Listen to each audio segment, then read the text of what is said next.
Welcome, Laura. I'm so happy to have you here. Thank you. I'm very glad to be here. So, this is part of our new video series that will be published on YouTube. And I just want to learn more about you. And I want to hear all the details about your MS, how is living with MS, your diagnosis. Let's start with the diagnosis. Well, I will give you the abridged version because I was diagnosed 25 years ago in August. So it has been an epic ride of an adventure. To start with the diagnosis, I believe that I had symptoms, and when I got my diagnosis, they had said to me, "Yeah, you're probably correct," which was a complete relief in and of itself. I had symptoms starting when I was a teenager, and I was in high school sports and then college sports, and I was getting blurred vision when I was playing sports. Fast forward, I realized this was because of the heat. So, it was really weird. And I'm like, that's interesting. And it would happen in one eye, and then it would happen in another eye. And I'm like, this is so bizarre. And over the course of time, and I want to say like a couple years, it went from every now and again to often to both eyes to then having like what felt like a piece of wax paper over my eyes. So I knew that you would be there. I knew you were speaking with me, but I couldn't really make out the details of who you were. So I had that. And then I also had tingling in my hands and feet. And when I put my chin to my chest, my whole trunk and legs and feet would go numb. So I was about 20 years old by the time that this trifecta of a perfect storm was all happening.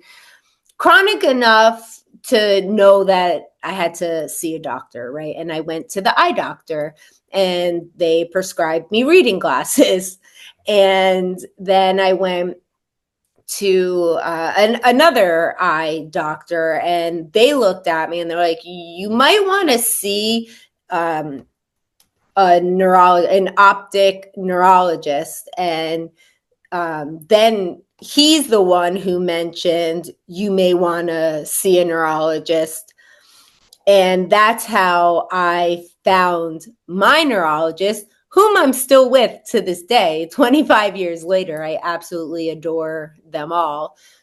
So I really stumbled into his practice as a young kid, and I had an MRI. I didn't even have a lumbar puncture at that time, and they diagnosed me. They were like, "You have MS," and do you remember when you were 21? I you do. know, yeah. So like I did all the things that a 21-year-old did, and having this diagnosis, I was like, okay, are you gonna fix me? And That's how I I, felt when I walked out from the office at yeah, 25. yeah, yeah. After they told me, no, we're not going to fix you. You have to take medication for the rest of your life, and there's no cure. That's when it was a wake-up call. Yeah, well, so I didn't get that wake up call until I was in my 30s. um, I really believe that I had my mother while I was young who was advocating for me, making sure I was doing things in the right way while I was going to be a maniac. Like it was really her. And I always say, I'm like, oh, I wish you did a podcast one day, because I think that she could speak more to the diagnosis than I could. my perspective is so much different than hers. And it is truly because of her that I believe, I was just, a lot was minimized for me through her advocacy. Um, so that was wonderful. So that was really the diagnosis. And back then, it was much different because there were only three options. There was, now they say like the ABCs. There was Avonex, there was Beta Seron, and there was Copaxone. And not to get too much into it because all this stuff doesn't even exist. I mean, the medicine does, but they were shipping me my medication and I was mixing it at home and injecting. And I remember going to one of the nurses. I was like, "You have to teach me how to give myself an injection." I'm like, okay. So yeah, that was for about 10, 15, well, technically 11 years. I was on Avonex for 11 years. Mm. And everything subsided. It was life as a 20 something. And I went through college. I started my first job, and I really didn't pay attention until it reared its ugly, nasty head in my mid 30s, and then it became real. Mm. When it So became real, what happened? I I want to say over time, well, so a few things happened. And looking back, denial is a thing. I would say I did not speak or accept my diagnosis for a solid 10 years. It just, I was like, I don't know what you're talking about. It was People, easier, nobody, probably. It was easier. It was much yeah. easier, probably. Like, why would I? Yeah. Yeah. Why? Why? If I ignore it, it's going to go away, right? Ignorance is bliss. It is the wrong approach, but it is bliss. So, in my mid 30s, it became more visible. And after 11, 12 years on Evanex, it was just failing me. And I went from, Avonex updated what they were doing too. I didn't have to, mix my medicine. They had the self, and which I think was towards the end. But yeah, it was time. So then it also, it became more visible in my walking, in my balance, my overall health. If you looked at me, I looked grayish green almost. And I think that's I don't know how else to explain it, but you could tell just from looking at me. And I had to, I was using the walls to hold myself up, and struggling with stairs. I sold all my cute shoes in a garage sale for like $1. I'm like, I don't even want to look at them. Oh, someone has amazing shoes out there. So, that's when I was like, okay, we have to look at this, because professionals started talking to me about assistive walking devices, and there is absolutely nothing wrong with that whatsoever. At that time, it didn't feel right for me.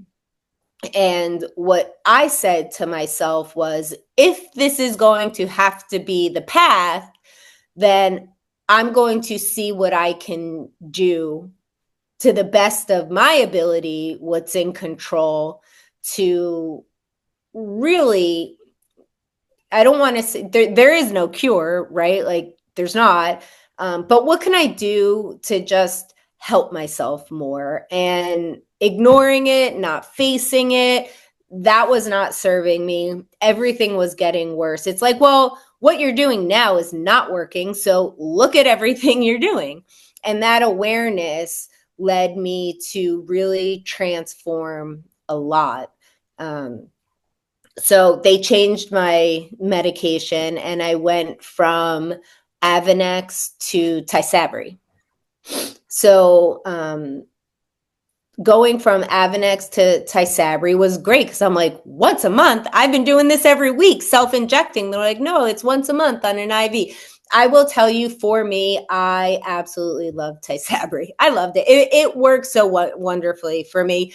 But when I think about that, there were some other components that I used with Tysabri that I think really just was so beneficial. So it was not only Tysabri, but I looked at Matt Embry's work, and he really was the game changer for me. So for anyone who is not familiar with Matt Embry or MS Hope, I highly encourage everyone to check out his site. I mean, the work he does with MS, the documentaries, the best bet diet is what I started with. And I'm not a huge proponent of diets. So I took this as like a strategy, as a guideline. But when I first started, I was pretty strict with the best bet diet, getting inflammation out. And that was a game changer. So we had Tysabri, we had food. So food is medicine, right? So that was, and then the final piece, the trifecta, was movement and mindset. And I just changed my mind about moving. And I started where I was. I did what I could. And that really sparked a lifelong journey for me.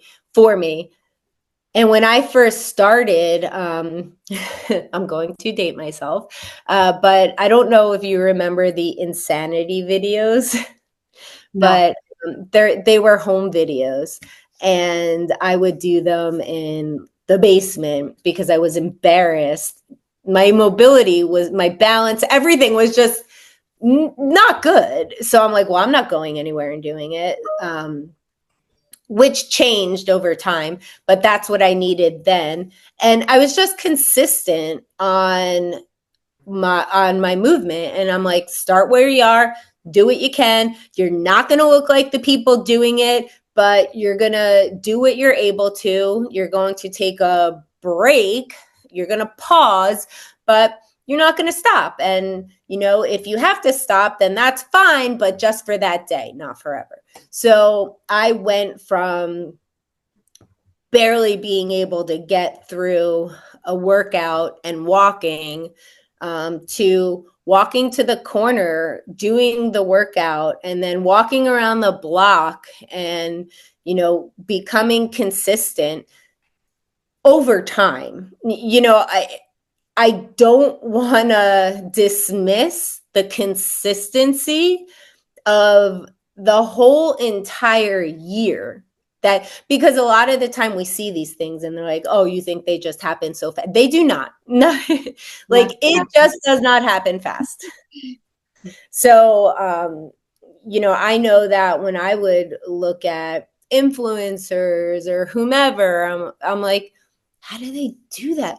Like, I don't get it. And when I started doing it, I'm like, well, they're not you. Get it out of your head and just do what you can. Every day, do what you can. I So I really love the fact that you said I changed my mind about the exercise, yeah, because I think exercise is super important, but putting the right mind behind yeah, everything, behind the diet, behind the exercise, you yeah. actually change your mind. You have to. That's You're everything yeah. changed. Yeah. Yes. Yes. So your body's not going to go where your mind doesn't take it. And, if I was trying to do it just was impossible, and really frustrating and really hard. People were jumping and I was raising my knee. Like, so that's the difference. Looking back, I didn't have like anyone telling me like, do this movement as a modification. Like, that would have been nice. But I just had this like unrelenting will to move. And I still wasn't, a part of vanity was there. So I wasn't really moving in front of other people. And I was like, well, whatever, I'm moving, maybe. And that's that. So eventually, I would say a year, I walked into my first CrossFit gym, which was absolutely terrifying. And I still was not able to jump, or really, like, things were still wonky. Like, I didn't walk in there as an able-bodied person. I walked in there to really move to the next level, because I felt like I had gotten as far as I was able to with what I was doing. And when you feel like the time is right to move, you do. Sometimes for some people, maybe that's a month, maybe others it's a year, maybe others it's two. It's whatever feels comfortable for you. So that's when I started CrossFit. And when I started, again, people were jumping on boxes and lifting this crazy weight. And when I started, they drew a line. My coach drew a line in chalk on the floor and was like, step over that. And that's what I did. And again, I was like, I'm just going to show up. Everyone just says, show up, show up. I'm like, okay, here you go.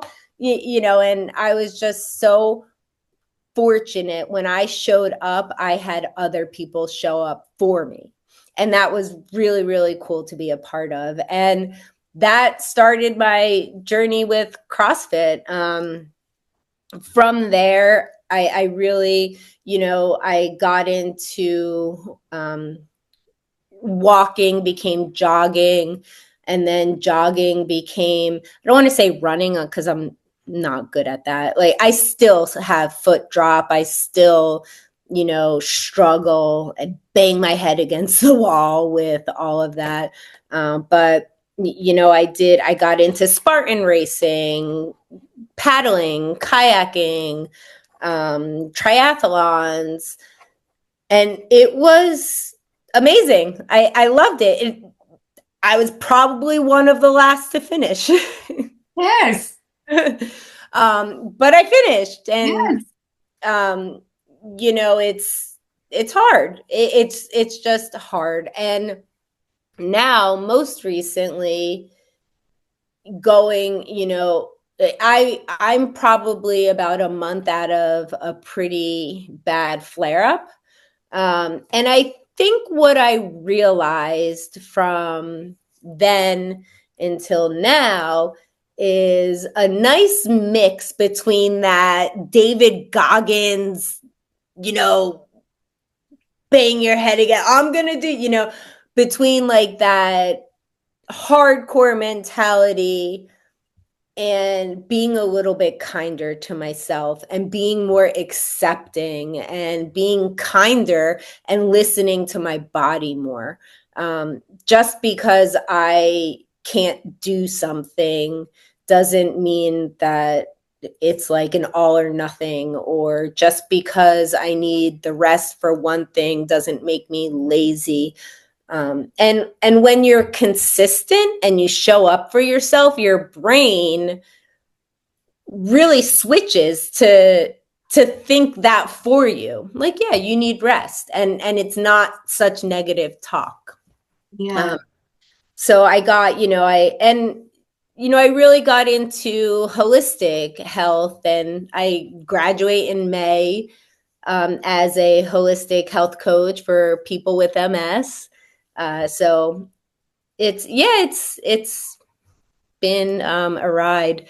I'm currently now starting to like walk, jog again, but I'm doing it.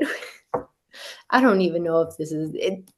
Fine by me, but I'm using a baby stroller, like a running jogger. I think that's an amazing tool to use because it's designed to hold the baby no matter what. Yeah, So you cannot fall when you're yeah. pushing the stroller. It's It's amazing. wonderful. Great It's idea. wonderful. So I put now I don't have children, right? So it's I hysterical. have one stroller in my garage if you wanna I ship it to Yeah. you. So I have a 25-pound weight in the seat. I'm like, maybe I should put like a face on or a stuffed animal or something. Like, Put a dog in it. I know, I Right know. between- My dog is like a 60-pound pit bull scaredy cat. He won't sit in it. But yeah, so like I take the stroller and like it's working because it's not only it starts in our head, right? When I have foot drop, it's like this trigger. The psychological impact of it is just awful because the second it happens, we probably don't even realize. And I know I go into this spiral. Everything becomes more challenging, and it's terrible because I'm like, am I going to fall? I can't fall. What if I hurt myself? And then I'm like, I'll walk. But having my stroller, when I do trip, and it's not like if, it's when. I'm trying to work on the distance I can go before it starts, but when it does happen, I'm holding on and I keep going. I'm like, this is great. I love it. I That's what I'm doing. I don't know if a medical professional would tell you that works, but it works for me. listen to yourself. Yeah. I am not here for medical advice. Yes, me neither. So you said something that it's mind-blowing. Again, mind that it's the way we look at things, the way we approach things. Like, yes, you cannot do the whole exercise, you cannot do the whole class. You're not gonna be first, but you have to do it. And retraining our brain to like, no, I'm not good enough or I don't want to do it, to actually let's just try or let's just do.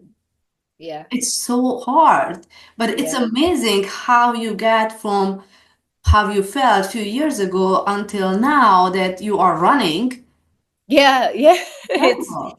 Yeah, it's not in any way what I imagined it to be, but it's happening. And I always say, like, how you do anything is how you do everything. So when we train our brains to just like not quit, to try, everything that I do is a challenge. It's not a problem. So I'm like, oh, this is interesting. Oh, that wasn't fun, or that was cool, but nothing is like, I'm not, like, there's no absolutes because you just don't know. And I think sometimes we get stuck in, especially having MS, people with MS, we get stuck in these limiting beliefs, and we have to reframe them. We are not our diagnosis. It is a part of who you are. And that part is going to come with challenges, but it's also going to give you amazing gifts of resilience and adaptability and listening and questioning and being creative and figuring things out. Like, there's so many cool gifts with it when we're open to them. And we have to get out of like, I'm a burden. You are not. You are not. You are different, and that is so cool. Like, that is Everybody just so cool. different. I feel like everybody is different. We are humans, we are spirits, we are all different. Yeah. And just because we have MS, that's not why we are different. We are different, period. That's Yeah. Yeah. came to this planet. So Yeah. yeah, thank you for sharing your Yeah. story. It's very inspiring. Thank you. Yeah, well, thank you for talking to me about it. I just hope that, I just want to see people get out of that limiting themselves, right? Like, just frame it. I don't want to say just, because it is immensely challenging. It is very hard to do, but having MS is hard to do too. So, you have to pick the hard of what you're doing. And, you know, there's a beautiful way to thrive behind it all when we accept the differences and the challenges and those problems. We're breathing, right? Like, those problems are challenges and an opportunity for you to be creative. Do we have bad days? Yeah, I do. And having bad days is normal. Acknowledge them, but don't let your bad day become a bad week and then become a bad year. Make it a bad day, and maybe it'll be a bad two. You can't stay there, right? Like, you just can't stay there. Acknowledge it, let it go through, and process it, but don't stay. Yes, and you said it before, being kind to yourself because that's where it all starts. And there's always a tomorrow. And Yeah. you are a perfect example that you can come back from feeling Yeah. and being and not being able to do certain things. Yeah. Oh, yeah. Yeah. The ups and downs, the highs and lows are wild with MS, right? Like, January, I was had my walking was crap. Like, it was terrible. Um, and just the other day, I was using that stroller. So it's like, it's not it's you never know. Like, if I was stuck in my exacerbation, I would probably still be sleeping or picking up like poor habits, because it's really easy and it's so comforting. But that comfortable place is not going to serve you in wellness. Yes. It's just self-soothing. Do you know or did you notice a pattern was causing you like relapses or Yeah. flares? Yeah. Oh, absolutely. Stress. I think there's like two or I now again, I always say that MS is the longest relationship I've ever had, right? So I'm like an old married couple with this disease. 25 years, the other person's triggers, right? Like, stress is one of them for me. I know that food is another. So I stay as close as possible to an anti-inflammatory diet as I can. I stay away from dairy. Um, so if I'm highly stressed and not eating well, something will most likely brew. That extra credit here is that so I am currently on Ocrevus, and I have that like so-called crap gap. I remember starting Ocrevus 3 years ago, and I was coming off Tysabri, and I was just like, I don't know what they're talking about. I learned. So we have to be mindful of it, right? Like, use the information that your body's telling you. I know that between month 5 and 6, that is a big self-care month for me. And I am very susceptible. It's just a terrible time. right before my next treatment. So, because I know that about myself, I will minimize my schedule. I won't take on too many projects. I'll not schedule things as often and just be really aware. And just knowing the signs of what your body's telling you is helpful. Um, just going by life as usual between month 5 and 6 for me would just snowball into a mess, which is what happened in January as well.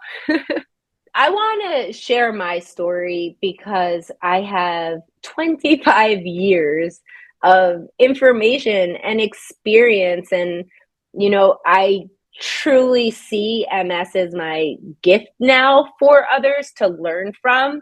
I also want to give it a different face.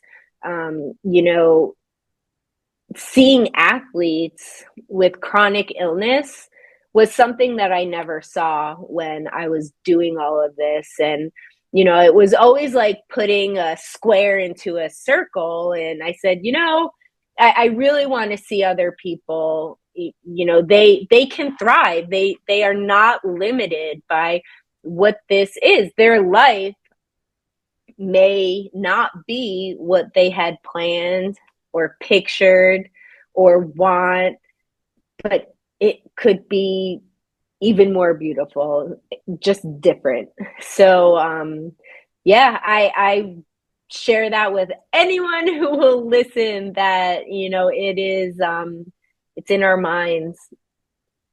Is there anything you would do differently? I would have not kept it a secret for so long. Secret Um, meaning like sharing with others or meaning yeah, acknowledge yeah. it for yourself? Both. Well, I think sharing with others specifically, right? Because we have to grieve a past life. Now, again, I was very young, so it's a little bit different for me. Um, but there's a process to grieving, and when you're diagnosed, you are grieving a former life. So I don't, you have to go through that process, and denial is a part of it. So it's different for everyone. I just think that I would have spoken about it sooner. I also think I would have incorporated more holistic wellness and self care into what I was doing. I was just like going hard 24/7, and it did not serve me. Now once a month, I'll do alternative things. I see a Reiki master, and I mean therapy, and a massage or whatever it is, like something kind. I'll do that whenever possible. Walking at the beach, walking in nature is just like so important for me. It's the beach. So I would have been kinder to myself and my body. What other things are you doing? Because I am fascinated that you just think of Reiki and massage. I think those are super important. And yes, being Yeah. kind to yourself and taking care of yourself and putting yourself first. That's what I've been learning in the Yeah. past 6 years. Yeah. Well, I got a really good therapist, and that was just the start of a game changer for me. It matters. I think when we can speak about this to professionals and how it impacts other parts of our lives, that's important. I did get into more holistic healing in addition to science, right? Because I don't want to deny the fact that like Ocrevus really works for me. Um, so I have a lot of different holistic practices and supplements. But yeah, I did a Reiki, grounding, meditation. Meditation, I think, was another game changer. Visualization, like visualizing was huge. Like visualization and healing was really, really cool. Meditation, I that was the practice that when now I started, it was 5 minutes. 5 minutes. I'm like, that's it. I'm terrible at this. It's awful.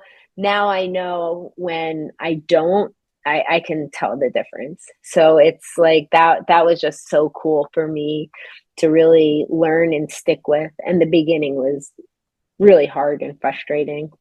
Our minds are like so busy. Yes. I feel like our minds are controlling our life, and once you have control over your mind, that's when you really start feeling, noticing all the different. Yeah. Yeah, it's really cool.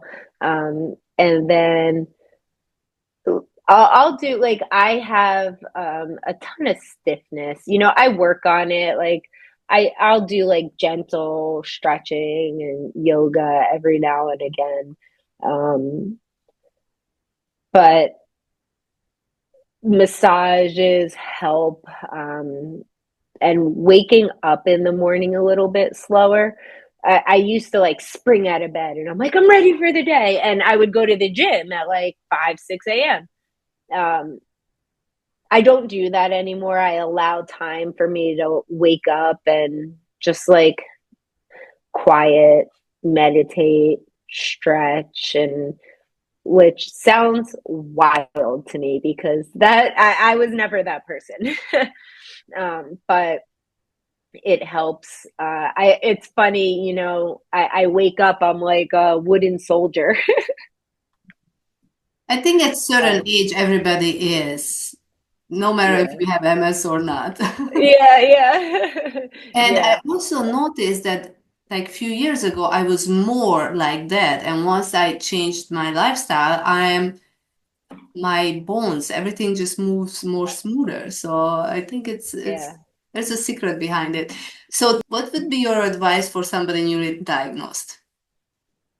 Newly diagnosed, for someone who is newly diagnosed, life is going to be different, and you are going to be stronger and more resilient than you ever imagined, and you will be thriving, as soon as you choose to. I love that.